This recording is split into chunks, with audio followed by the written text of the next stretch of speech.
Have you ever loved someone so deeply that your heart raced just thinking about them? Yet somehow, in a moment of vulnerability, you said something that changed everything.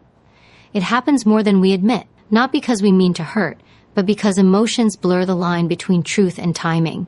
In love, we often believe that saying everything we feel is the purest form of honesty, that if our heart is open, we should lay it all out, no matter how raw or real.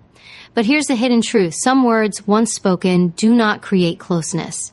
They create distance. Not because they're false, but because they strike the wrong chord in a heart trying to feel safe. A relationship isn't just built on what we share. It's also built on what we protect. And sometimes silence is not avoidance. It's wisdom. It's restraint. It's love that understands timing is just as sacred as truth. You see, women are often taught to communicate openly, to express, to unpack pain and joy in the same breath.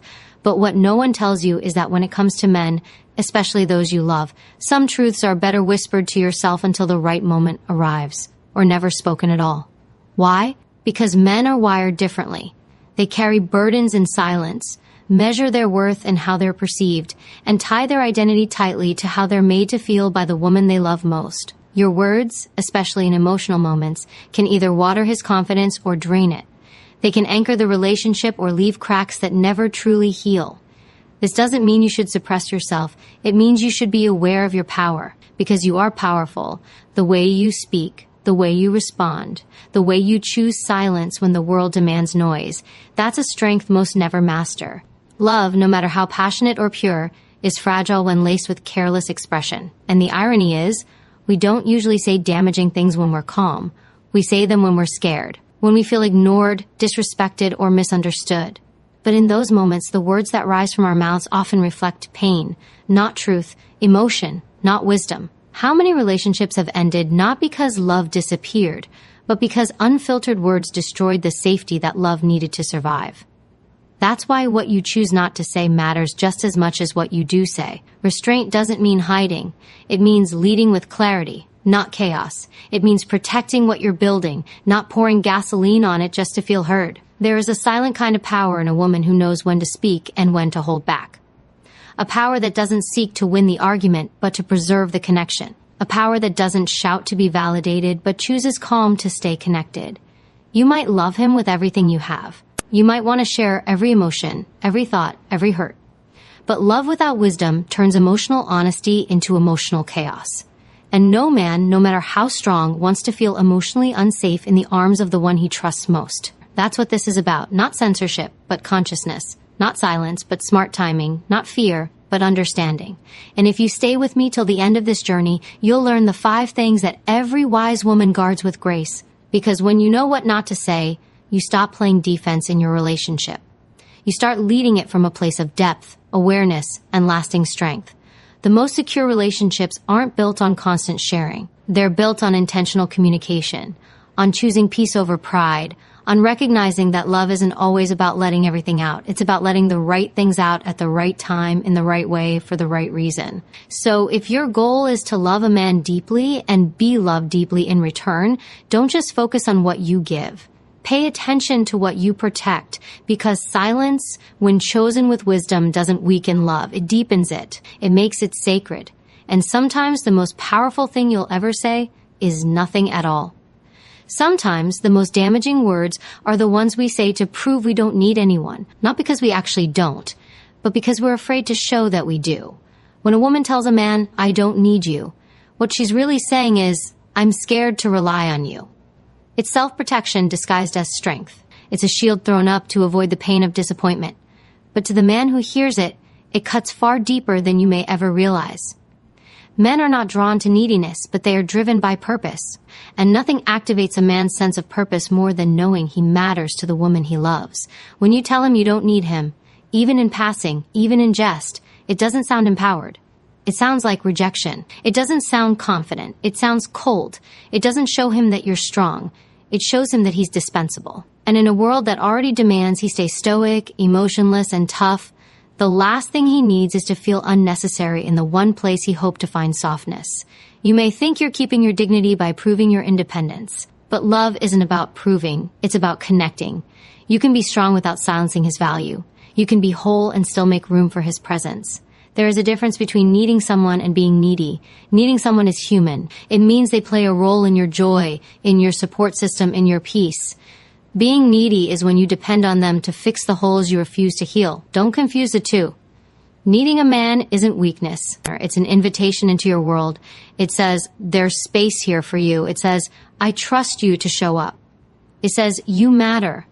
When you take that space away, you don't create safety, you create suspicion. He starts to question whether he belongs, whether he has a place beside you or just around you.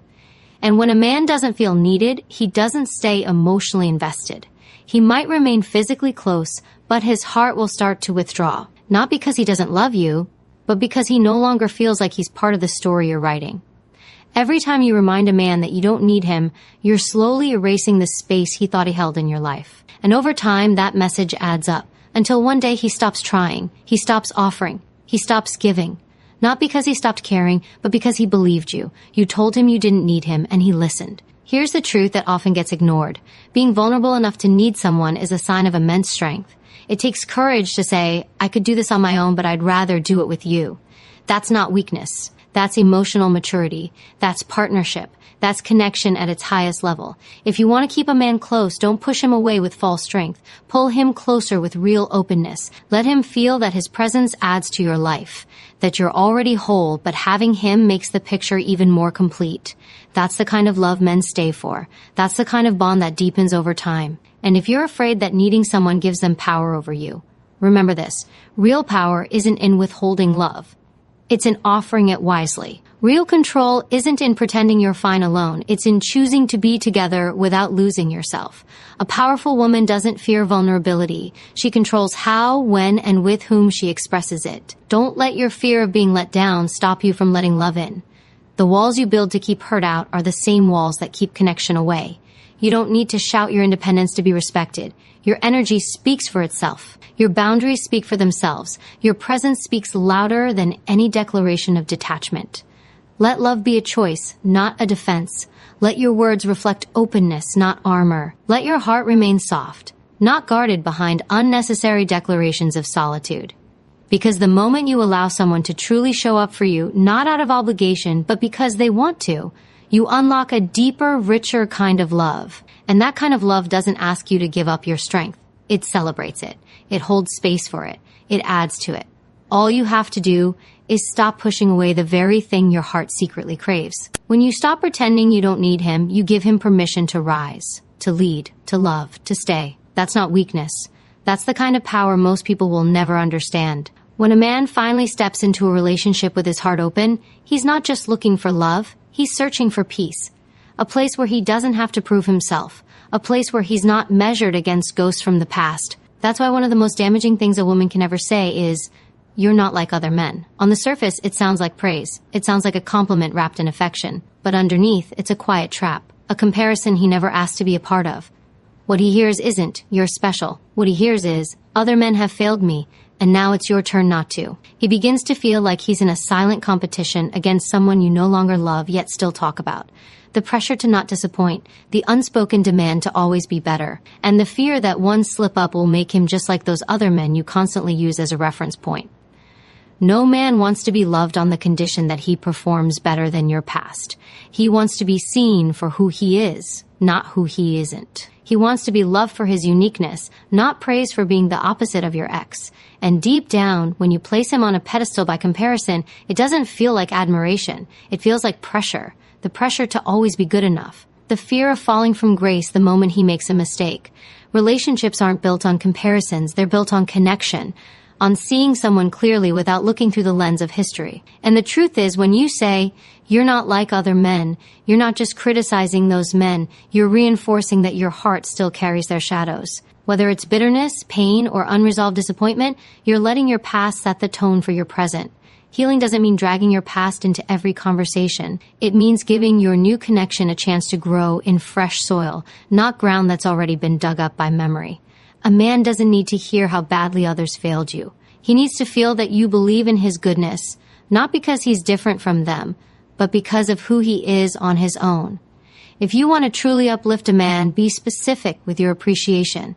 Don't say, "You're not like other men." Say, "I value how you listen when I speak." Say, "Your consistency makes me feel safe." Praise him for his effort, his presence, his actions, not his distance from someone who hurt you. That kind of affirmation strengthens him. It doesn't pressure him. It allows him to grow freely in love, not constantly watch his steps to avoid being categorized. And on the other side of this is something even more powerful, your ability to let go of comparison within yourself. Because if you constantly compare him, chances are you're also comparing yourself to his past, to his expectations, to other women. That kind of mindset never breeds peace. It breeds performance. It turns love into a stage instead of a sanctuary. Let your relationship be a clean page. Don't write today's story with yesterday's ink. Don't measure your current connection with rulers shaped by pain, because when you do that, you're not giving him a fair chance. You're testing him against a standard built on heartbreak, not healing. Men want to rise when they feel safe, when they feel accepted without condition, when they know they're not being constantly evaluated through the filter of someone else's failures. They don't need to be better than someone else to be worthy of your love. They just need to be real, consistent, or growing. And if they're showing up, trying, and being present, that alone is rare enough to cherish. So release the habit of comparison. Stop using your past as a mirror and start seeing the man in front of you as he truly is. Not through the cracks of old memories, but through the clarity of a heart that has healed. He's not your ex. He's not the man who betrayed you. He's not the disappointment that broke your spirit. And if you treat him like he is, you'll lose something beautiful before it ever has a chance to flourish. Speak life into what's in front of you. Celebrate who he is, not who he's not. That subtle shift will change everything. It will make him feel safe enough to open up, confident enough to grow, and secure enough to stay. Because in the end, love is not about finding someone who's better than the last. It's about finding someone who's right for you and giving them the space to love you without the burden of someone else's mistakes.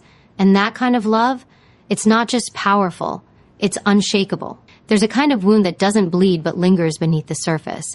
A wound caused not by betrayal, but by comparison to someone who no longer exists in your life, but somehow still lives in your words. Every time you say, "My ex used to," you're not just referencing your past, you're inviting it into the present. You're pulling it into a space that's meant to be sacred and fresh. And whether you realize it or not, that small phrase is slowly poisoning the trust you're trying to build. It might seem harmless. Maybe you're just sharing a story, offering a contrast, or trying to express your needs. But to a man, those words can feel like quiet judgment. Like he's being measured against someone who already failed you. Like he's being asked to compete with a memory that has no room for growth or defense. You're not just telling him what your ex did, you're telling him what you expect. You're telling him what you miss. And even if that's not your intention, the message lands the same. You're not doing enough. You're not getting it right. Someone else did this better. And for a man who's trying to earn your trust, those words aren't motivating. They're deflating. They don't encourage him to step up. They make him question whether his efforts are even worth it, whether you're truly ready to move forward or still stuck in a loop of comparison that no one can win. Your past matters, but only if it teaches, not torments. If it becomes a lesson that brings wisdom, not a weapon that brings wounds. Relationships are hard enough when you're only dealing with two hearts. Add a third, one that's no longer physically present but emotionally active, and you create a triangle that no love can sustain. A man wants to feel chosen, not by default, not in comparison, but with clarity. He wants to feel like he is enough for your future, without constantly being haunted by your past. And he doesn't want to be the therapist for your unhealed wounds. He wants to be your partner, not your emotional dumping ground. When you talk about your ex's failures, you're not warning him. You're telling him what you still carry. And when you talk about your ex's good qualities, you're not sharing. You're placing unspoken expectations that he didn't agree to fulfill. Both create a silent pressure that makes emotional safety impossible. Emotional safety is the soil in which real love grows. And nothing suffocates that soil faster than constantly digging up the roots of old pain. If your past still needs healing, that's okay. But don't bring it into a space that needs nurturing. Don't use your current relationship as a stage to process your old one. Do that work on your own, or with someone who can help you release it. Because if you don't, you'll keep sabotaging every opportunity for new love with the weight of old hurt. It takes real strength to let go. To accept that some things happened, some people changed you, and some memories still sting. But they no longer deserve a voice in your present. You don't owe your past any more attention than it's already taken from you.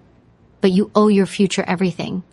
So choose your words with intention. Speak from a place of hope, not history. Let your new love breathe without holding it hostage to your last heartbreak. You don't have to pretend your past didn't happen. You just have to decide that it no longer gets to decide who you are or how you love. Give the man in front of you the gift of a blank page. Let him write a new story with you, not fill in the gaps of a story someone else abandoned. See him for who he is, not who you wish someone else had been. Because the moment you do that, something powerful happens. He feels safe. He feels respected. He feels seen. And when a man feels those things, he starts to pour into you with a different kind of love. One that's not born from obligation, but from inspiration. One that says, I want to be here, not because I'm better than someone else, but because you made space for me to be fully myself. That's how healing begins. Not through perfect love, but through present love. Through intentional silence where comparison wants to speak. Through mindful affirmation where memory tries to linger. Through strength that chooses peace over proving a point.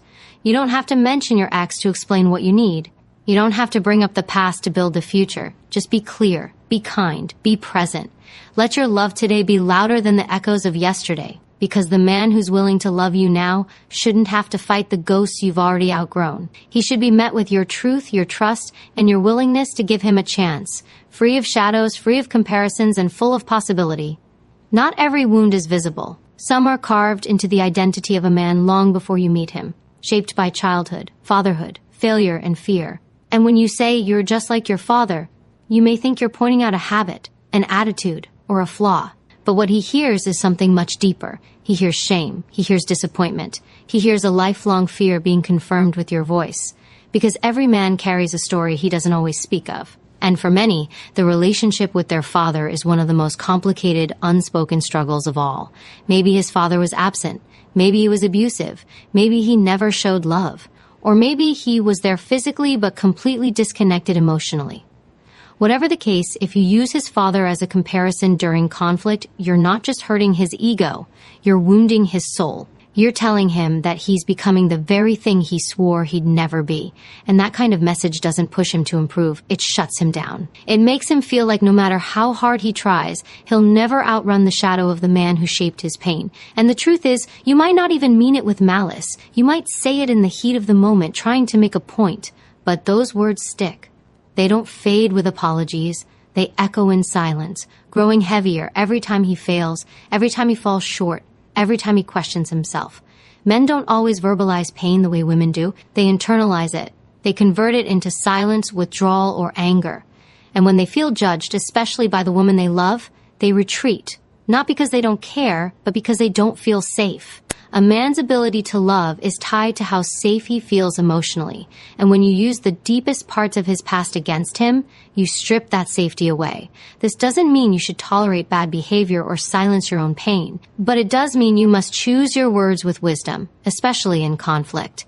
If something is hurting you, name the action, not the identity. Speak to the moment, not his bloodline. Say, this behavior hurts me instead of, you're just like your father. Because when you attack the action, you invite change. But when you attack his core, you invite defensiveness and shame. Every man is trying to become something greater than what raised him. Even the best fathers had flaws. Even the strongest men have fears.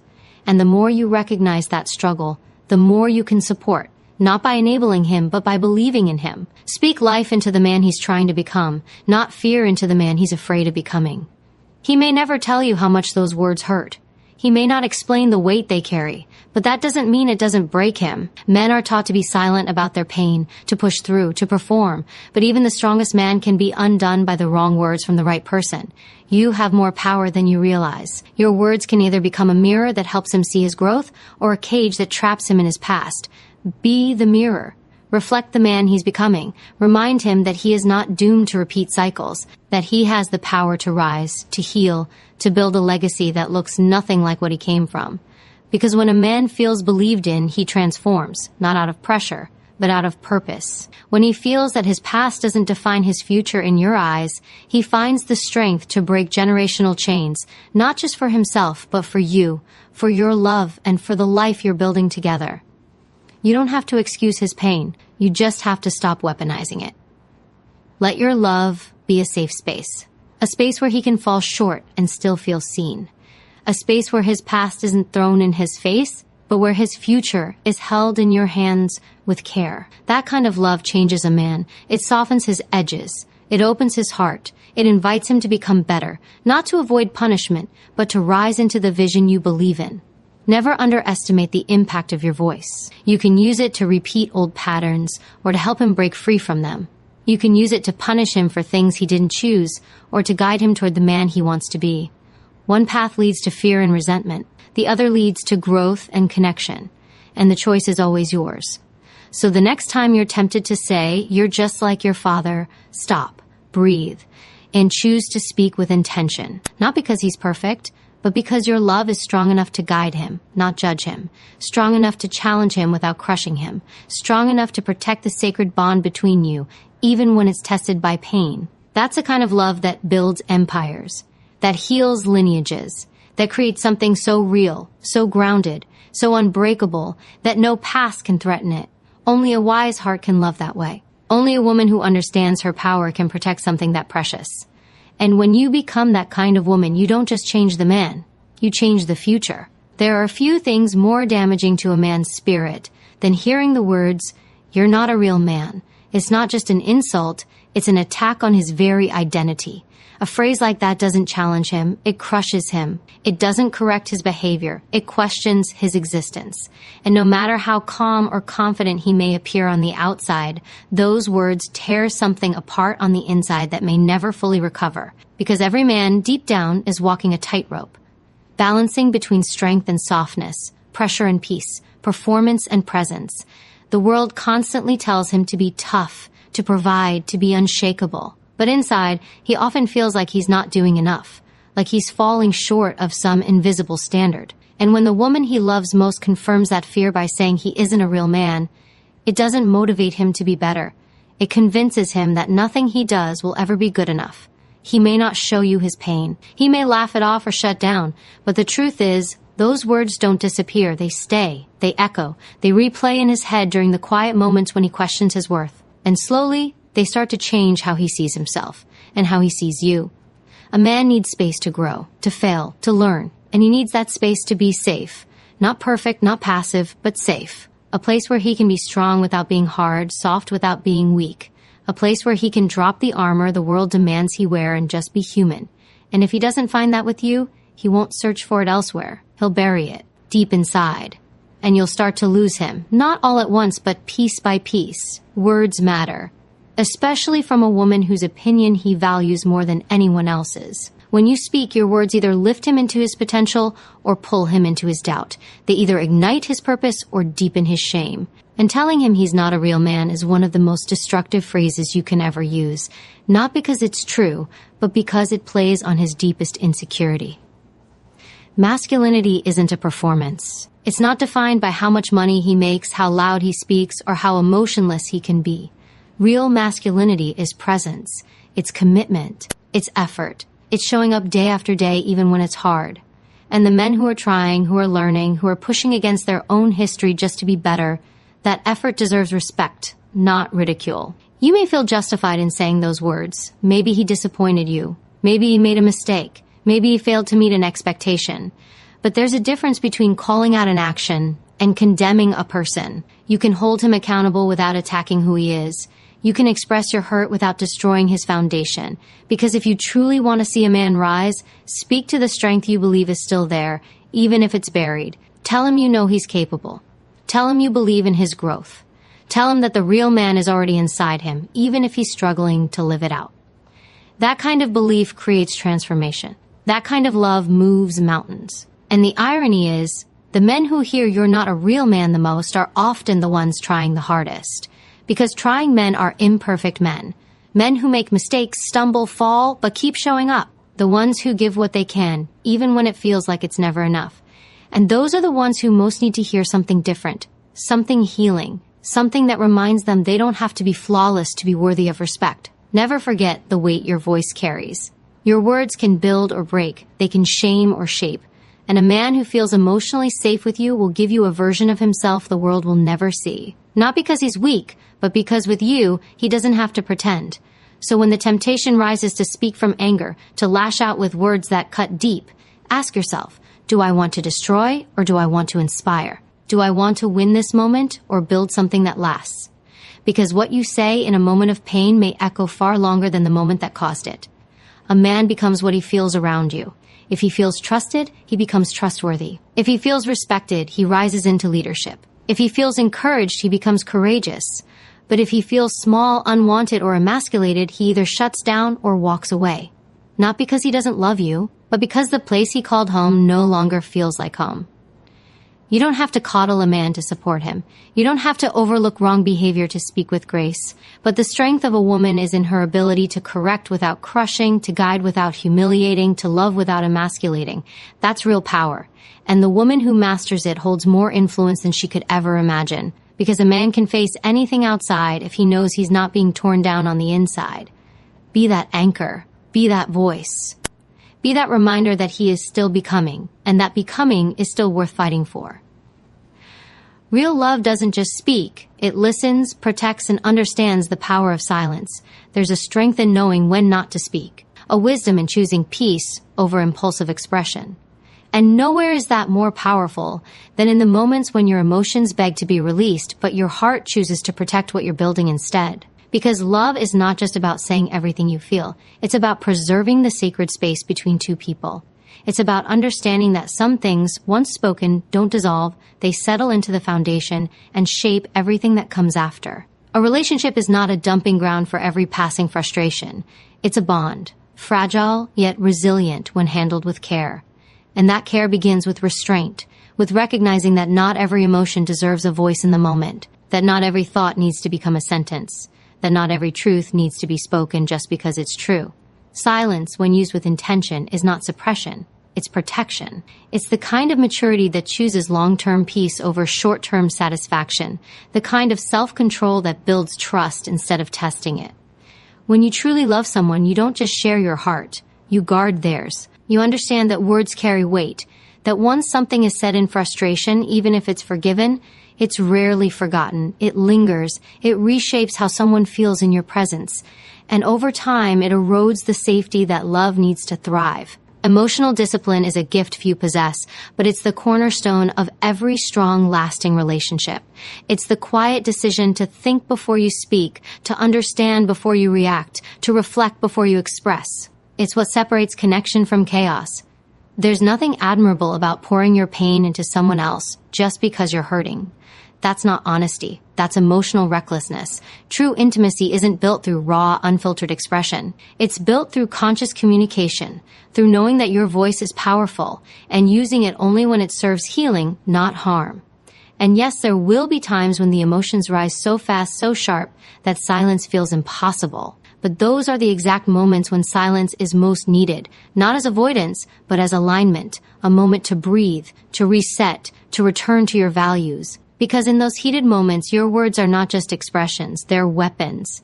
And the damage they cause doesn't always heal with an apology. Sometimes, love means walking away from the conversation for a moment to protect the connection for a lifetime.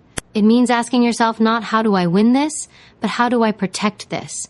Because the strength of a relationship is not measured by how loudly you can argue, but by how intentionally you choose your battles, your tone, your timing. When you master your mouth, you master your impact. You become a force that heals instead of harms.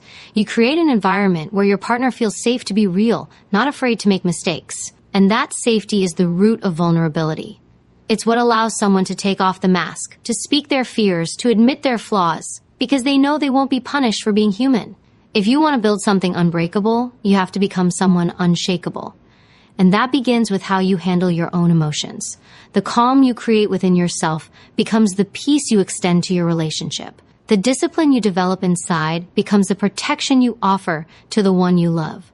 Don't confuse silence with weakness. It takes far more strength to hold back a destructive word than to launch it in defense. It takes far more courage to pause and breathe than to lash out and regret. And every time you choose that higher road, you're not losing power, you're gaining respect. Respect from your partner, respect from yourself. Because the woman who can hold her fire, who can speak with grace even when she feels like exploding, is not just powerful, she's rare. She becomes the kind of partner every man longs for but few ever find.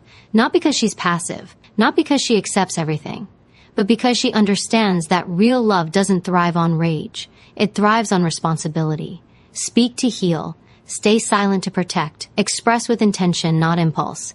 That is how you preserve love. That is how you build trust. That is how you become unforgettable. And the beauty is, the more you master this within yourself, the more powerful your presence becomes. You stop needing to prove anything. You stop engaging in emotional warfare. You start moving with a calm strength that says, I know my worth, and I honor yours too. That kind of love doesn't fade. That kind of energy doesn't go unnoticed. It creates a gravitational pull that draws depth, commitment, and peace into your life. And the ones who experience that kind of love, they never forget where they found it. There is one final mistake that often hides beneath the surface, cloaked in love, yet quietly destructive. It's the act of exposing your partner's weaknesses to others, speaking about his flaws, his insecurities, or his failures to friends, family, or even strangers in passing conversation. It may seem harmless at first. Maybe it's venting. Maybe it's seeking advice. Maybe it's just needing someone to listen. But what you're really doing is taking what was meant to be sacred and making it public. And nothing kills intimacy faster than betrayal disguised as casual conversation.